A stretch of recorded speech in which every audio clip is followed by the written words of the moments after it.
Hello and welcome to another episode of Gaming with Blockchain. I'm your host, AMineU, and today we will be talking about the game Alien Worlds.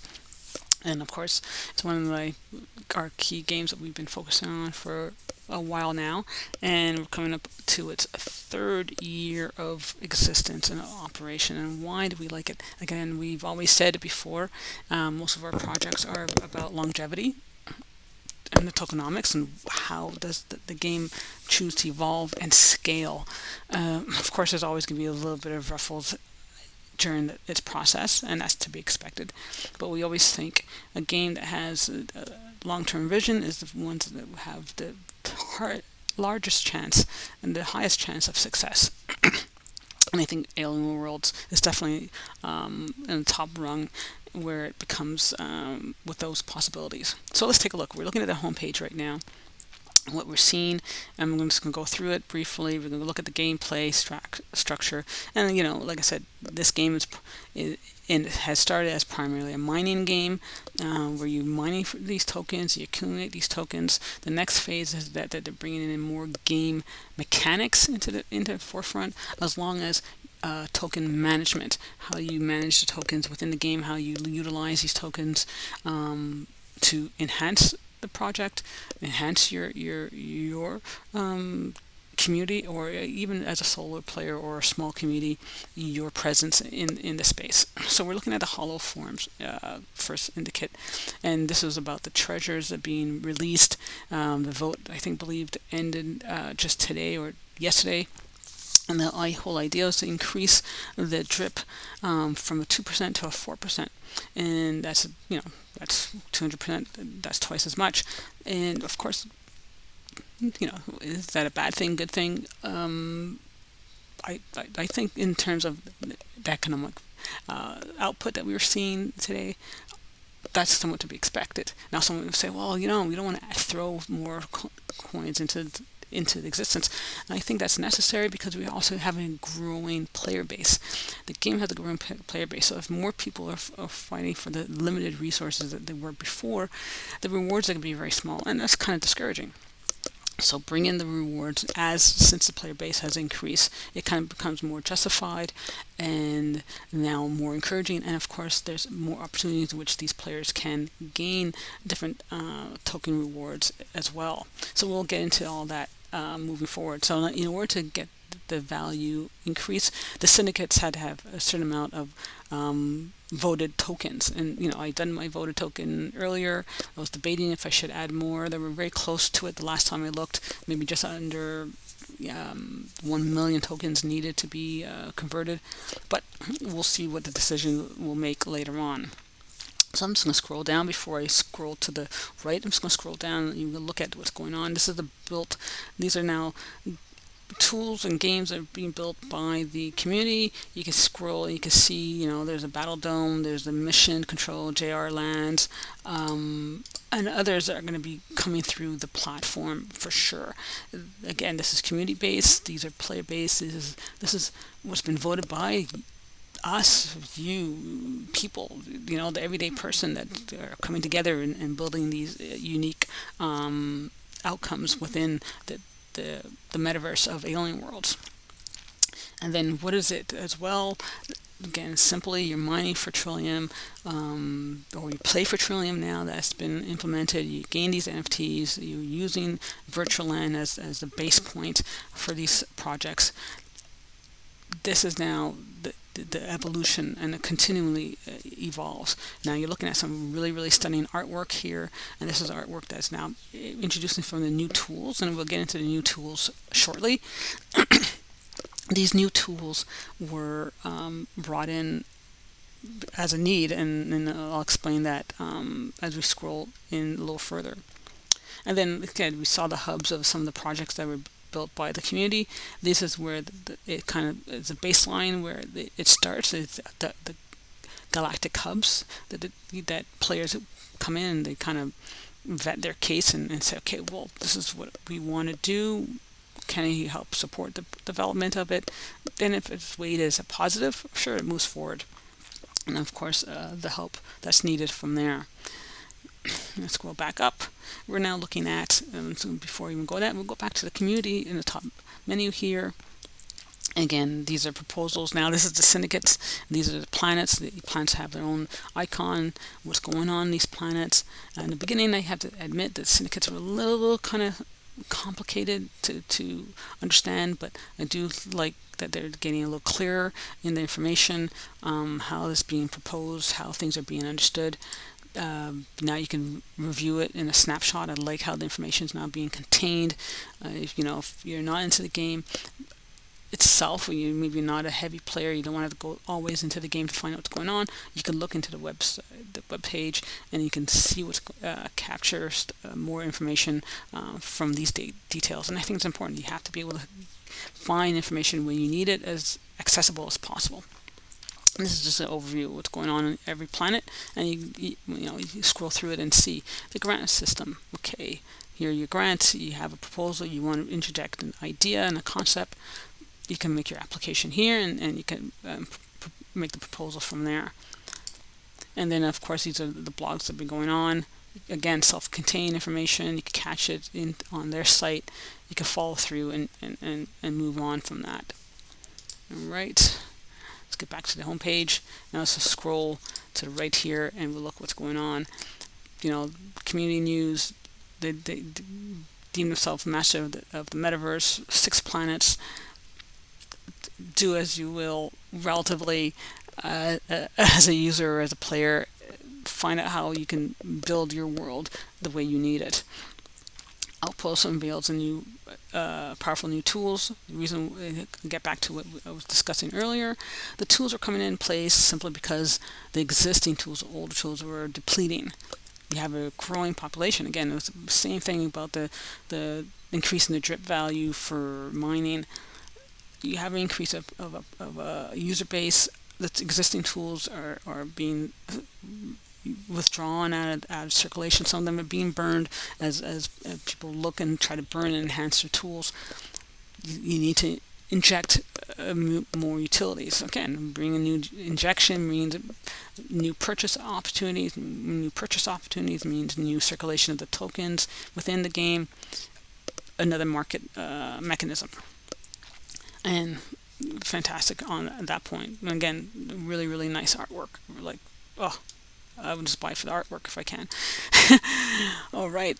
The Mega Boost and Boost, we'll get into that. That's another way, again, of helping the game mechanics, bring in enhancement features. I really like what they've done with it. Again, at the beginning, it was a little convoluted and complicated. I think that they've cleaned that up a bit more. But I also like the fact that they brought in an even simpler way, if you can, if you're lucky enough to obtain one, by promoting a Mega Boost and Super Boost NFTs. And I'll get into that shortly. Not so much shortly, but you'll see the difference when we get into the play point. So these ones now are available on Atomic Hub or the marketplaces on Wax, and they're through a auction, and I think it's only through Atomic Hub, if I'm not mistaken.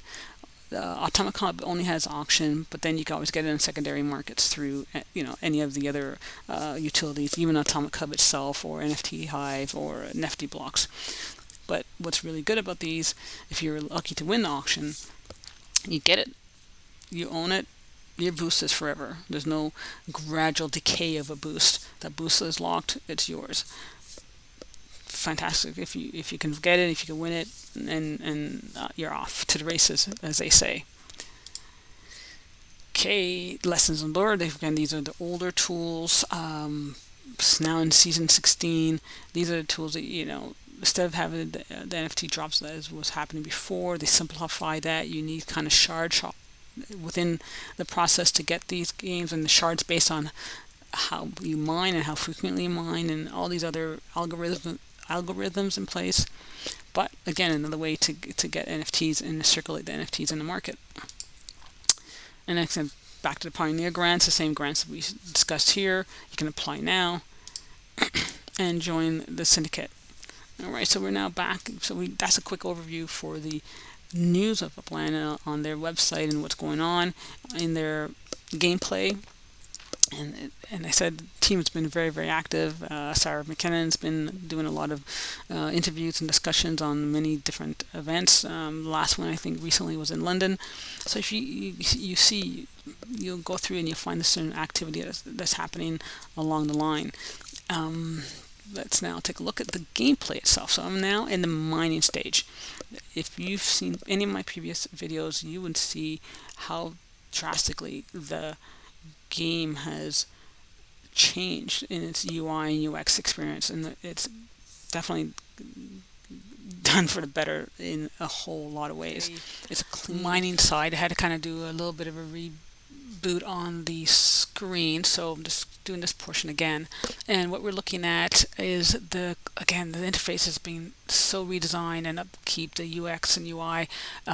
Easier to see, easy to attain. Information is just accessible from where your tallies are in terms of your shard and trillium, to the timing that you have before your next mine, to the tools and the features that are there. It's click and go, and they kind of also overlap each other, and we'll see how all these details kind of overlap from no matter where you are. In the left menu here, you'll find how they kind of link together in other features in these other subsets. And I've looked at this design on the smartphone, and it's relatively the same kind of feel and fluidity in terms of information and access, and it's just a wonderful thing that you can find and achieve when you need to do it. What I really, really like about the features right now is that miners now have a better way to understand what the tools are doing in terms of where they are, if they have a dedication to a particular land that they want to mine, or a particular planet. How do these tools impact the resources and the rewards in which they achieve? And so you'll see this kind of a color scale, a color guide, and it gives everybody an idea of what tool combinations are going to be applied.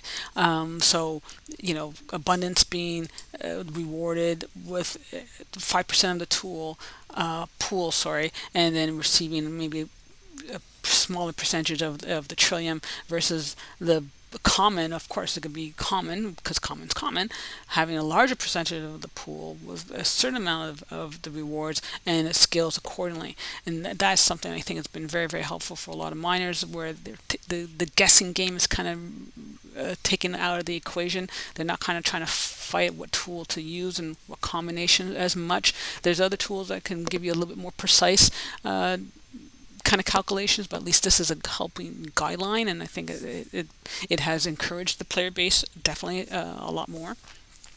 I also like how the new icons have been applied in terms of the planet distinction, and it'll show that in a moment. So it's telling me right off the bat that I'm on a mushroom land. I'm giving back to the landowner 3% of whatever I mine.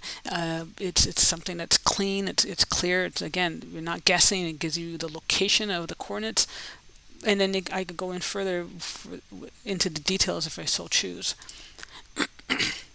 Now this is the land again. This is the land that's in place. I could change my tools if I want to, and again, you can see the color coding system that's being applied and how it's associated to what you see here. This is again another feature that's been a bonus in terms of the interface of the game, where information is there. You can understand it. You can change your filters here too, how you want it. It's just remarkable updates.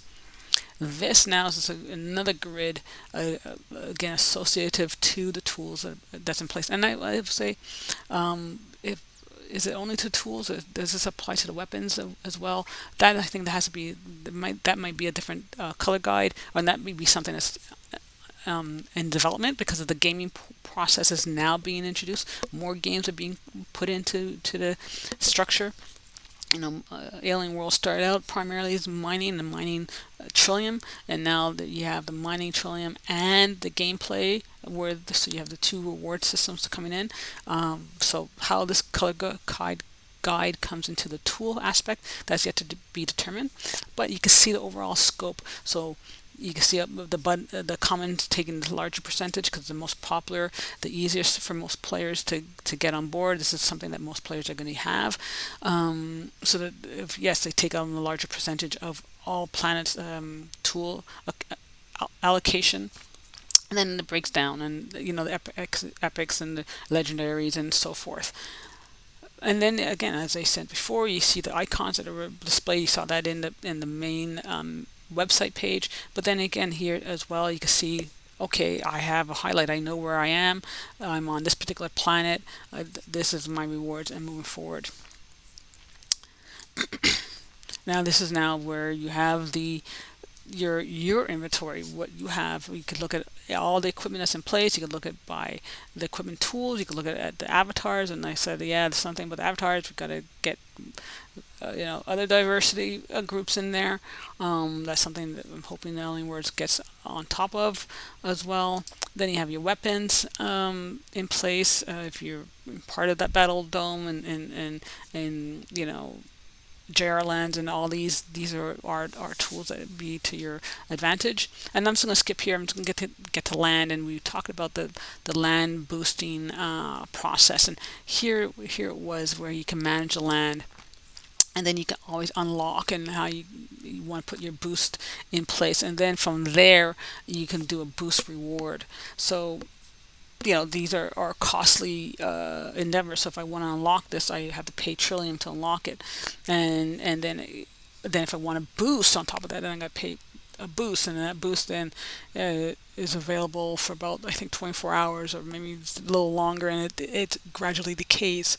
So you can see that there's a mechanism in place to try to drive value to the land.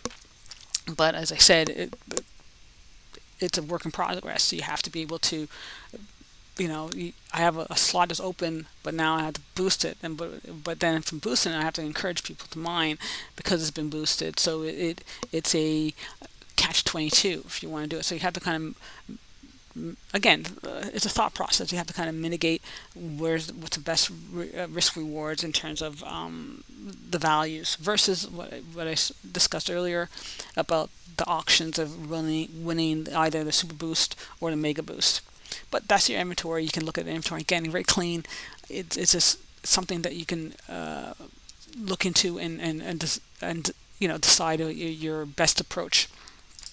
Shining, as I said, it was something that was always introduced in the game, but I think now they've definitely made it a lot easier for more players to be able to shine their tools. And this is again probably now the other reason why a lot of tools have been out of circulation.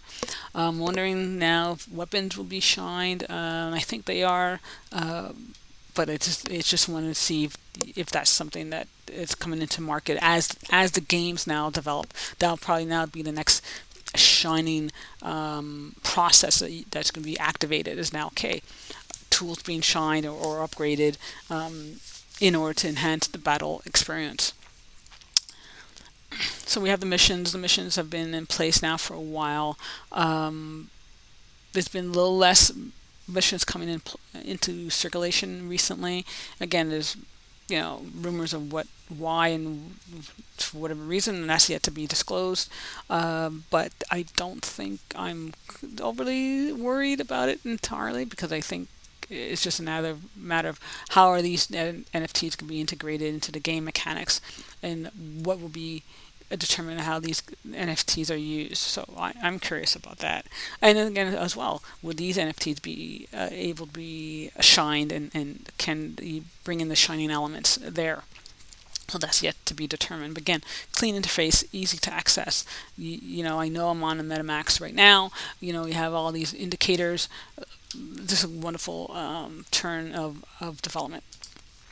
The governance side, this has been a tricky process, I think, for a lot of players to really understand the benefits of it, but at the same time it's also a challenge because it's not an easy thing to accomplish. You're talking about governance, you're talking about really managing a planet and trying to maintain an equilibrium between rewards and growth.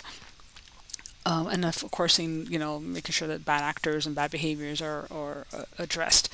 So it has been, I think, a difficult thing for a lot of players to kind of navigate and be willing to participate in.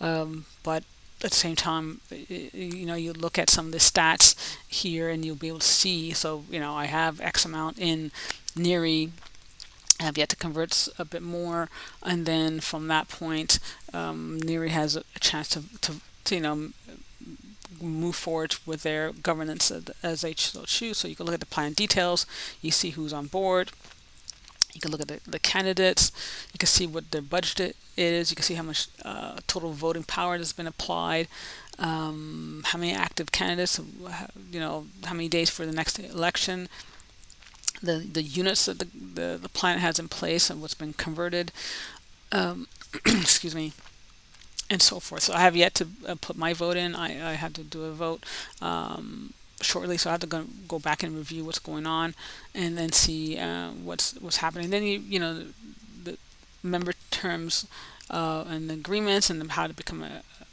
candidate if you so choose to do so.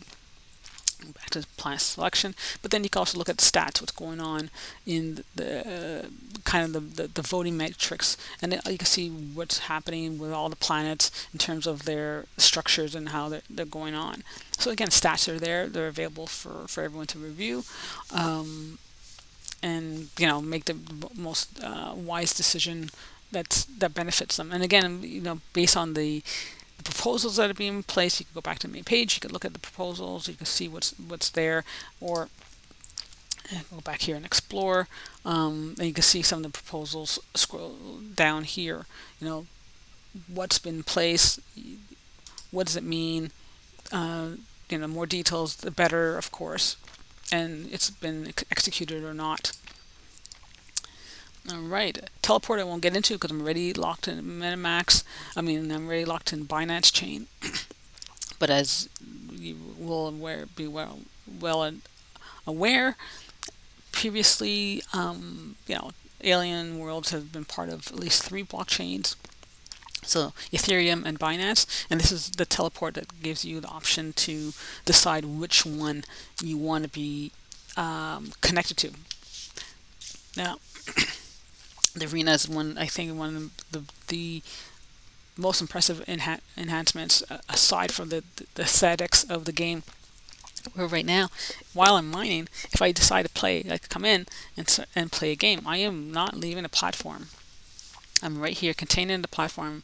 I want to play a particular game.